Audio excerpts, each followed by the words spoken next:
Assalamualaikum. Jadi video kali ni aku just nak tunjuk progress lah setakat 7 hari ni, nampak. 7 hari aku buat konten, tiba-tiba entah apa yang merasuki. Start daripada 30 hari bulan aku upload dan sekarang ni agak laju lah pertambahan subscriber dan view apa semua ni.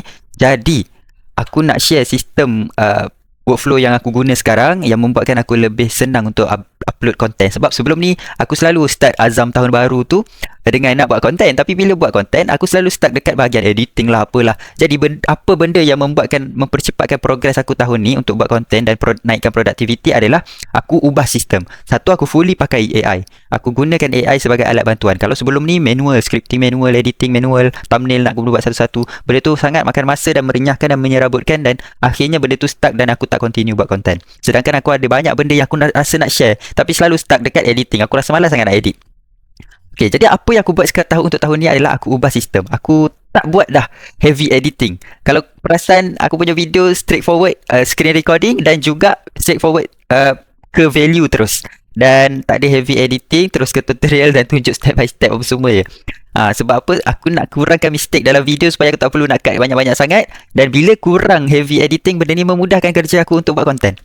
Jadi aku rasa selesa, aku tak rasa serabut. Aku rasa nak buat konten, aku boleh terus on, aku boleh terus shoot saja dan terus upload. Okay, jadi macam mana cara yang aku buat sekarang adalah disebabkan banyak educational punya video dan berkaitan AI. Jadi aku kena tunjuk terus software. Jadi untuk tunjuk software tu aku pakai CapCut.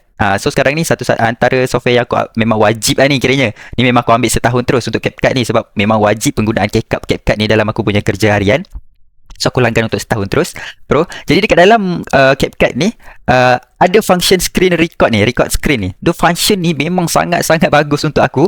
Sebab nampak ada terus dekat sini dan dia terus record dan dia terus upload ke CapCut. Kita straightforward, tak payah nak 2-3 tempat nak kena transfer apa semua. Tak perlu. Aku tekan screen record, dia akan record macam ni. Dan bila aku stop nanti dia akan terus masuk ke file CapCut.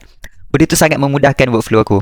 Dan aku akan kurangkan sebanyak mungkin heavy editing tu untuk mempercepatkan proses aku menghasilkan konten. Okay, jadi dekat part editing tu memang aku letak minimal sahaja. Aku cut sikit yang mana yang macam terlalu lama, senyap, apa semua tu, yang tu je aku cut sikit. Macam proses menunggu loading itu sikit je aku cut. Dan aku boleh terus upload. Dan satu lagi function yang sangat menyumbang kepada view, kalau korang perasan dekat sini, yang menyumbang pada view sebenarnya adalah dekat shot. Jangan pandang rendah dekat shot. Shot ni memang antara traffic booster lah untuk channel. Okay, dan aku dapat new subscriber ni mostly daripada shot juga. Sebab dekat shot ni sekejap je aku post dan dah 1,500 view apa semua. Mostly crowd yang ditarik untuk tengok konten yang long, yang panjang adalah daripada shot. Jadi dekat shot ni apa yang aku buat, dekat video yang aku dah rekod panjang-panjang ni, dia ada dua file. Bila rekod pakai CapCut, kita akan dapat dua file. Kita akan dapat file full yang kita bercakap dan juga file screen record ni. Okay, tapi kalau kita masukkan dalam CapCut, dia terus letak. Jadi aku tak perlu nak synchronize satu-satu, dia dah auto dah kat situ. Jadi footage yang kat bawah ni, yang dekat video bulat ni, adalah footage yang berasingan yang aku campakkan dekat sini. Long video to short. So bila aku campakkan dekat dalam dekat sini, dia akan automatic memendekkan video yang aku dah buat 15 minit contohnya kan. Dekat dalam tu mesti ada point-point yang best untuk dijadikan video pendek. Jadi aku upload dekat sini, dia automatic asing mengikut point yang aku cakap. Dia akan detect transkrip aku punya percakapan dan dia akan asingkan. Aku set bawah seminit. Kita boleh set bawah seminit ke bawah 2 minit ke. Aku set bawah seminit sahaja. Dan dia buat pecahkan video tu jadi banyak. So dekat dalam tu dah ada siap caption. Aku tak repair caption. Aku biar je caption tu typo ke apa semua. Sebab aku nak kurangkan benda-benda yang mengganggu produktiviti aku. Jadi aku malas nak adjust caption dan juga malas nak cut cuts. Jadi dekat situ dah pecahkan kepada 12 video. Aku tinggal upload. Daripada satu long video aku boleh dapat sampai 10 short video. Jadi dekat situ aku just buat je konten macam biasa hari-hari. Aku upload, pendekkan ni. So konten dekat short automatically jalan. Kalau orang tak puas nak tengok dekat short, dia akan terus pergi ke long video. So macam itulah untuk workflow yang aku buat sekarang, yang aku rasa sangat memudahkan, yang tidak membantutkan azam aku untuk buat konten macam sebelum ni. Aku selalu stuck dekat tengah jalan macam aku banyak benda nak cerita ni tapi malasnya nak edit, malasnya nak ni. So sekarang aku pakai webcam. Webcam ni pun aku ada letak dalam description. Untuk korang dapatkan webcam ni memang bagus, setting dia apa semua senang dan kualitinya not bad. Kalau ada good orang panggil lighting, so senang untuk nampak video tu lebih cantik sebab dia 4K dekat sini. Dan aku memang straightforward guna konsep ni sahaja untuk buat konten sekarang. Dan pada aku benda ni lebih straightforward, memudahkan orang untuk faham step by step juga. Aku straight to the value. Dan cuba sebaik mungkin untuk kurangkan mistake bercakap supaya tak kena edit. Dan proses-proses penyediaan konten tu pula aku gunakan AI untuk fikirkan, susunkan, structurekan macam yang aku ajar dekat video-video sebelum ni. So konten apa yang aku buat sekarang ni adalah very relatable to each other je lah. Aku buat apa video yang aku buat, itulah yang aku lalui setiap hari. So aku jadikan benda-benda yang dekat ni dulu sebagai tutorial. Aku tak jam lah kepada benda-benda yang aku tak pernah buat ke apa semua, supaya menjimatkan masa aku untuk fikir ataupun benda tu memudahkan lagi untuk aku explain. Sebab bila kita explain benda yang memang kita buat setiap hari tu, benda tu jadi lebih smooth dan lebih senang, dan mistake yang dalam penerangan tu akan jadi kurang. Bila mistake penerangan tu kurang, editing akan jadi kurang. Bila editing kurang, lagi banyak video aku dapat hasilkan dalam masa satu hari. Kalau perasan, saat ada banyak video yang aku pakai baju sama, itu aku shoot dalam masa satu hari je. Jadi satu kali shoot tu kadang boleh supply untuk seminggu punya konten. Jadi kita sebenarnya tak perlu buat konten hari-hari. Kita cuma buat seminggu sekali shoot terus je. Henjut sampai berapa banyak pun yang mampu buat. Kalau macam aku akan fokus sejam 2 jam tu untuk shoot, dan aku edit sikit, touch up sikit apa semua, dah terus upload je.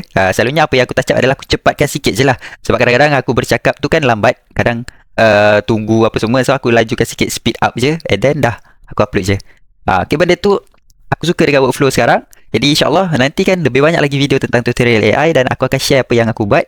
Dan setakat 7 hari ni aku happy dengan progress yang ada, dan aku akan update lah dari semasa ke semasa apa result daripada kerja-kerja yang aku buat. Dan aku tak rasa terbeban sangat pun untuk buat benda-benda ni, sebab workflow tu dah jadi semakin senang. So tips kepada korang dekat luar sana, kalau kau nak rasa produktif, sebenarnya kau jangan ubah the goals tu tau. Apa yang kau kena ubah adalah plan ataupun sistem yang kau ada. Sebab dekat dalam sistem tu lah yang akan menentukan kau lebih senang untuk capai ataupun tak.